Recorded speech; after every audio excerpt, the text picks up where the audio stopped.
une femme tomba enceinte dans une prison réservée uniquement aux femmes, alors que le père de l'enfant était mort depuis 2 ans. Avant même que les gardiens ne comprennent ce qui se passait, ils découvrirent que le bébé ouvrit les yeux et parla immédiatement après sa naissance. Le comportement étrange de l'enfant effraya les gardiens. Il fut donc envoyé dans une église rurale pour que le prêtre l'élève. Avec le temps, cet enfant mystérieux grandit et devint un jeune homme au cœur généreux. Un jour, le jeune Jack tomba amoureux d'une fille. Et très vite, une relation profonde naquit entre eux.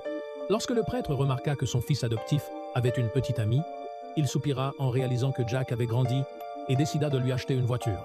Mais ils avaient d'abord besoin d'un garage. Alors le prêtre commença des travaux de rénovation. Pendant la construction, il découvrit une femme enterrée et il s'avéra qu'il s'agissait de la véritable mère de Jack. Cependant, personne ne savait depuis combien de temps elle était enterrée là. À ce moment-là, le prêtre se retourna et vit Jack debout derrière lui, apparu soudainement. Cette nuit-là, un immense incendie éclata dans le village et Jack, ainsi que le prêtre, furent inscrits sur la liste des morts. 15 ans plus tard, l'apparence de Jack était restée celle d'un jeune homme sans aucun changement. Il revint cette fois dans sa ville natale avec une mission. Mais un voyant l'arrêta, disant qu'il cherchait sa fille. Le voyant fut surpris de voir comment Jack, qui semblait n'avoir que 15 ans, pouvait avoir une fille disparue depuis 15 ans. Il insista pour lire sa paume afin de prouver sa prédiction. Soudain, les yeux de Jack se retournèrent et il attaqua immédiatement le voyant, le saisit par le cou et le souleva dans les airs. Puis ses yeux changèrent de nouveau. Son corps se gonfla de muscles et c'était le second côté de sa personnalité. Il sortit une photo et ordonna au voyant de trouver quelqu'un nommé John. Mais le voyant ne put pas localiser précisément la personne, se contentant de dire qu'ils se rencontreraient bientôt.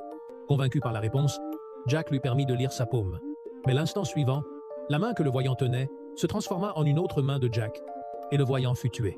L'enfant du voyant avait tout vu. Pensant qu'il allait mourir, l'homme le repoussa soudainement, et lui demanda de ne pas écraser les fourmis derrière lui. Malgré sa survie, l'enfant s'effondra de peur. En un instant, Jack disparut comme si rien ne s'était passé. Plus tard, Jack arriva à destination. Mais dès qu'il descendit de la voiture, le chauffeur demanda de l'argent supplémentaire et tenta de le voler lorsqu'il ne résista pas. Mais tout ce qu'il trouva fut une photo. Il ignorait que cette photo réveillerait la seconde personnalité de Jack. Il tenta immédiatement d'attaquer le chauffeur, mais à ce moment-là, une sonnerie de téléphone retentit. Cependant, le son provenait en réalité de Jack lui-même qui l'imitait, et il parla même à travers une décoration de voiture, comme si c'était un téléphone. Le chauffeur profita de la situation et s'enfuit. Mais la surprise fut que la décoration transmit la voix du supérieur de Jack. Il lui dit que John l'observait et qu'il devait le tuer rapidement. Jack était convaincu qu'il pouvait l'éliminer s'il s'approchait à moins de 2 mètres. Mais dès la fin de l'appel, sa seconde personnalité disparut et il oublia complètement la mission, se contentant de ramasser à nouveau sa photo, sans se rendre compte que John était déjà arrivé juste à côté de lui.